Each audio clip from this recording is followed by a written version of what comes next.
मासोत्तमे मासे शुभे श्री ज्येष्ठ मासे शुक्ल पक्षे भीमसेनी एकादशी महापर्वन्तर्गते अद्यामुक गोत्र अमुक नाम हम अपन नाम के जोर से उच्चारण करना है। अपन नाम बोल रहा हूँ, गोत्र नाम बोल रहा हूँ, बोलत जाओ। श्रुति की स्मृति पुराणोक्त पुण्य फल प्राप्ति कामः मम कायिक वाचिक मानसिक ज्ञात ज्ञात सकल ग्रह दोष सर्व बाधा सर्व पाप निवारण पूर्वकम मया द्वारा कृतायाः श्री एकादशी व्रत उद्यापन कर्मणि आवाहित देवी देवानां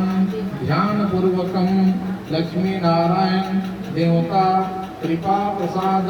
कृपावलंबन प्राप्ति कामः मया द्वारा गणपति नारायण पूजन अर्चन पूर्वकम एकादशी व्रत उद्यापन करिष्यमाण श्री नारायण प्रीत्यर्थम हवन यज्ञ पूर्वकम एकादशी व्रत उद्यापन कर्म महं करिष्ये।